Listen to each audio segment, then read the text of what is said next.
Dominus vobiscum.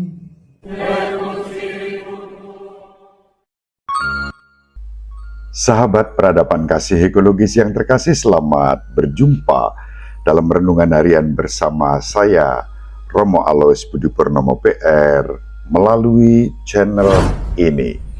Semoga panjenengan selalu sehat, tetap semangat tanpa sambat, dan selalu bahagia, kebahagiaan yang bersumber dari Tuhan Allah kita. Selamat berhari Minggu. Mari kita awali perjumpaan kita dengan bersatu di dalam doa. Allah Bapa yang Maha Pengasih dan Penyayang, Engkau telah mengutus Putra-Mu yang menjadi manusia dalam diri Yesus Kristus untuk memberi hidup baru bagi kami.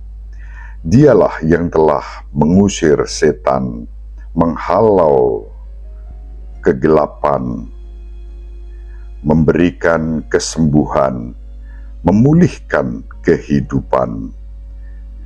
Kami mohon bangkitkanlah iman kami, agar kami memiliki keberanian untuk berbagi hidup dan talenta kami kepada saudari-saudara kami yang berkekurangan.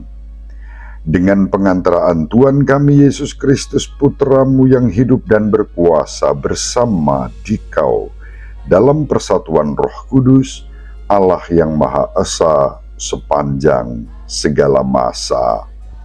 Amin. Sahabat peradaban kasih ekologis yang terkasih, mari kita baca Injil Markus bab 5 ayat 21 sampai 43. Sekali peristiwa setelah Yesus menyeberang dengan perahu, datanglah orang banyak berbondong-bondong lalu mengerumuni Dia.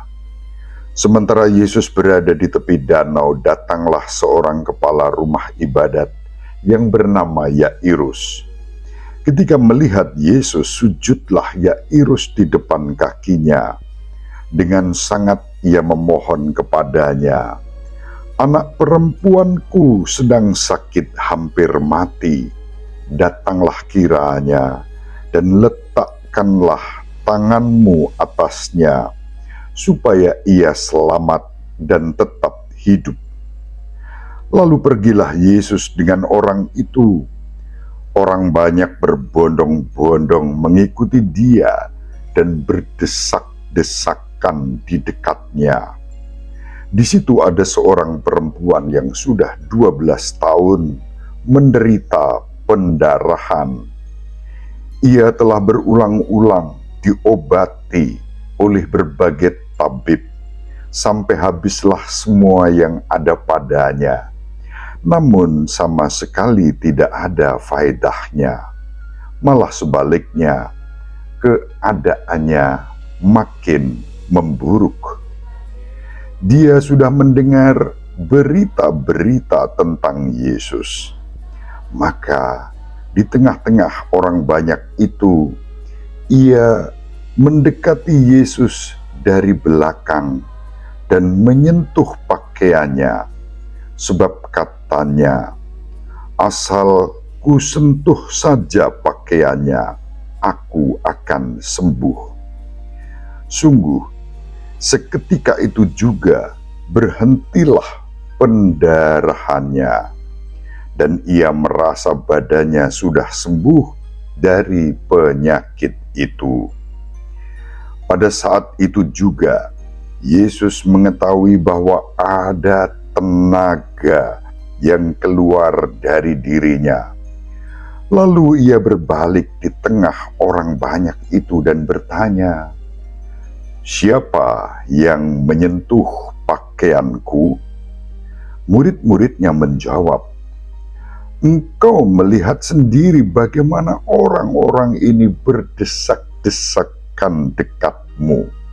Bagaimana mungkin engkau bertanya, 'Siapa yang menyentuh aku?'" Lalu Yesus memandang sekelilingnya untuk melihat siapa yang telah melakukan hal itu. Perempuan itu menjadi takut dan gemetar ketika ia mengetahui apa yang telah terjadi atas dirinya. Ia pun tampil dan sujud di depan Yesus. Dengan tulus, ia memberitahukan kepada Yesus segala sesuatu yang terjadi. Lalu kata Yesus kepada perempuan itu, "Hai anakku, imanmu telah menyelamatkan engkau. Pergilah dengan damai dan tetaplah sembuh dari penyakitmu." Ketika Yesus masih berbicara, datanglah orang dari keluarga kepala rumah ibadat itu dan berkata, "Anakmu sudah mati, untuk apa engkau masih menyusahkan guru?" Tetapi Yesus tidak menghiraukan perkataan mereka dan berkata kepada kepala rumah ibadat, "Jangan takut, percaya saja." Lalu Yesus tidak memperbolehkan seorang pun ikut serta, kecuali Petrus, Yakobus, dan Yohanes, saudara Yakobus. Mereka tiba di rumah kepala rumah ibadat itu. Di sana Yesus melihat orang-orang ribut, menangis, dan meratap dengan suara nyaring. Sesudah masuk, Yesus berkata kepada orang-orang itu, "Mengapa kamu ribut dan menangis? Anak ini tidak mati, tetapi tidur." Tetapi mereka menertawakan Yesus. Yesus lalu menyuruh semua orang itu keluar. Ia membawa ayah dan ibu anak itu, serta mereka yang bersama-sama dengan Yesus, masuk ke dalam kamar anak itu. Lalu Yesus memegang tangan anak itu, katanya, "Talita kum," yang berarti, "Hai anak perempuan, aku berkata kepadamu, bangunlah." Seketika itu juga anak perempuan yang berumur 12 tahun itu berdiri tegak dan berjalan. Semua orang yang hadir sangat takjub. Dengan sangat Yesus berpesan kepada mereka supaya jangan seorang pun mengetahui hal itu. Lalu Yesus menyuruh mereka memberikan makanan kepada anak perempuan itu. Demikianlah sabda Tuhan. Terpujilah Kristus. Sahabat peradaban kasih ekologis yang terkasih, kita masih melanjutkan membaca Injil Markus yang menjadi bahan bacaan Injil pada hari Minggu biasa yang hari-hari ini sedang kita lakukan, yaitu pada penanggalan liturgi tahun B, kita membaca Injil Markus. Minggu lalu kita membaca bagaimana Injil Markus mewartakan Yesus dengan otoritas kuasa ilahinya sebagai putra Allah yang menguasai dan menenangkan badai lautan dan topan yang menghantam perahu para murid. Injil Markus bab 4 ayat 35 sampai 41. Kisah berikutnya dalam Injil Markus melanjutkan tema otoritas ilahi Yesus sebagai putra Allah dan menunjukkan bahwa ia berkuasa atas setan-setan. Injil Markus bab 5 ayat 1 sampai 20. Hari ini kita membaca bagaimana Santo Markus menampilkan demonstrasi Yesus mengenai otoritasnya, otoritas ilahi Yesus sebagai putra Allah Dia berkuasa atas penyakit, Injil Markus bab 5 ayat 25 sampai 34, dan bahkan berkuasa atas kematian. Yesus membangkitkan putri Yairus, Injil Markus bab 5 ayat 21 sampai 24, dilanjutkan ayat 35 sampai 43. Dengan sisipan, Yesus menyembuhkan perempuan yang 12 tahun sakit pendarahan. Sahabat peradaban kasih ekologis yang terkasih, sangat menarik memperhatikan dan mencermati Injil yang diwartakan kepada kita pada hari ini. Saat disebut di situ, yang pertama angka 12. Perempuan yang sakit itu menderita sakit pendarahan 12 tahun. Dan gadis kecil yang oleh Yesus disebut sebagai "Hai anak perempuan", berusia 12 tahun. Tentu 12 di sini penuh dengan misteri. Apa maknanya? Kita bisa memberikan penafsiran yang bermacam-macam. Tetapi dalam konteks Injil Markus, kita tahu angka 12 menjadi penting dalam konteks suku-suku Israel. 12 suku Israel. 12 murid juga representasi 12 suku Israel. Hal kedua yang menarik, digunakan kata perempuan. Perempuan yang menderita sakit pendarahan 12 tahun dan anak perempuan yang sakit keras hampir mati, tetapi kemudian dikabarkan bahwa dia bukan hanya hampir mati tetapi sudah mati. Dan Yesus membangkitkan anak perempuan itu. Dalam diri perempuan yang menderita sakit pendarahan 12 tahun ada iman. Dalam diri orang tua anak perempuan yang berusia 12 tahun ada iman.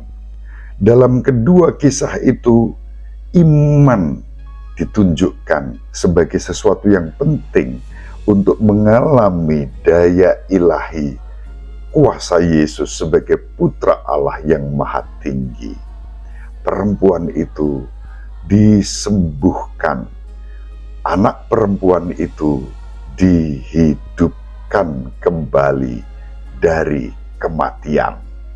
Iman yang dihidupi oleh perempuan yang menderita sakit pendarahan 12 tahun itu berbuah pada kedamaian, kesembuhan, dan keselamatan.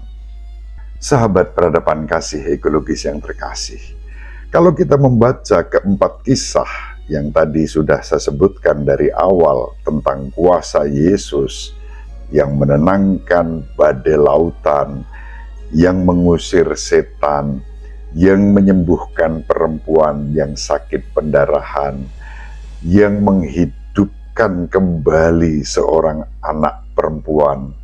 Kisah-kisah itu mengajak kita untuk percaya pada keilahian Yesus. Yesus yang tidak lain adalah putra Allah yang maha tinggi, yang menjadi manusia untuk keselamatan kita. Maka dibutuhkan iman.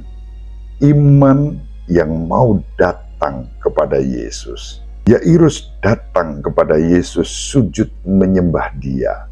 Perempuan yang menderita sakit pendarahan datang kepada Yesus, menjamah jumbai jubah Yesus. Baik Yairus maupun perempuan itu mengalami anugerah iman yang berbuah pada kesembuhan, kedamaian, kehidupan, keselamatan yang dianugerahkan Allah dalam Yesus Kristus, Putranya. Sahabat peradaban kasih ekologis yang terkasih, Yesus Kristus itulah yang kita imani. Dalam bacaan yang kedua, dalam surat Santo Paulus kepada jemaat di Korintus, dalam suratnya yang kedua, diwartakan kepada kita Yesus yang kaya itu telah memperkaya kehidupan kita. Dan kita pun dipanggil untuk saling membantu, memperkaya satu terhadap yang lain, sehingga tidak ada yang kelebihan, tidak ada yang berkekurangan.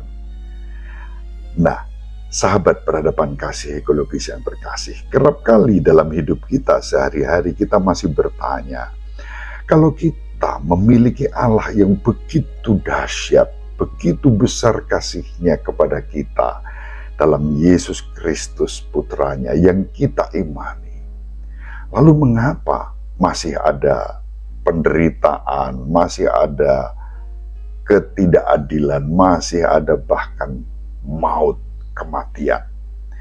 Bacaan yang pertama dari kitab Kebijaksanaan memberikan jawaban kepada kita. Allah tidak menciptakan maut, dan ia pun tidak bergembira kalau makhluk yang hidup musnah binasa. Sebaliknya, ia menciptakan segala sesuatu supaya ada dan supaya makhluk-makhluk jagat menemukan keselamatan. Racun yang membinasakan tidak ditemukan di antara mereka, dan dunia orang mati tidak merajai bumi. Maka kesucian mesti baka, sebab Allah telah menciptakan manusia untuk kebakaan dan menjadikannya gambar hakikatnya sendiri. Tetapi karena dengki setan, maka maut masuk ke dunia, dan yang menjadi milik setan mencari maut itu. Itu yang disampaikan dalam kitab Kebijaksanaan bab 1 ayat 13-15, dilanjutkan bab 2 ayat 23-24. Kita sudah diangkat menjadi milik Allah dalam Kristus. Maka kita dipanggil untuk memiliki iman seperti Yairus, ayah dari anak perempuan yang dibangkitkan Yesus. Kita dipanggil untuk memiliki iman seperti perempuan yang 12 tahun menderita pendarahan dan sembuh karena menjamah jubah Yesus. Sahabat peradaban kasih ekologis yang terkasih, kisah perempuan itulah terutama yang menderita sakit pendarahan 12 tahun dan sembuh seketika hanya dengan menjamah jubah Yesus dalam iman kepadanya, yang menjadi dasar bagi gereja untuk menghayati prosesi sakramen Maha Kudus. Dalam prosesi sakramen Maha Kudus itu, Yesus yang hadir dalam sakramen Maha Kudus berkeliling seperti dalam Injil yang kita baca. Yesus berkeliling dan siapapun yang percaya bahkan menjamah jubahnya sembuh seketika. Apakah kita mempunyai iman seperti diwartakan dalam Injil pada hari ini? Mari kita saling mendoakan agar anugerah iman yang telah dihadiahkan kepada kita hidupi, kita hayati, bukan hanya untuk kita pribadi, tetapi juga seperti diharapkan dalam bacaan yang kedua, agar kita bertumbuh saling meneguhkan, hidup kita bermanfaat bagi sesama dan alam semesta ini. Semoga bermanfaat. Ibu Maria dan Bapak Yusuf selalu mendoakan kita. Semoga panjenengan semua sahabat peradaban kasih ekologis yang terkasih bersama seluruh anggota keluarga dimanapun berada, dibimbing, dilindungi, dan diberkati oleh Allah yang Maha Kuasa, Bapa dan Putra dan Roh Kudus. Amin. Terima kasih. Salam sehat, tetap semangat tanpa sambat, selalu bahagia, kebahagiaan yang bersumber dari Tuhan Allah kita. Salve, shalom, salam sejahtera, berkah dalam. Sahabat peradaban kasih yang terkasih, sampai jumpa pada episode berikutnya. Terima kasih atas kebersamaan kita. Salam peradaban kasih ekologis, berkah dalam.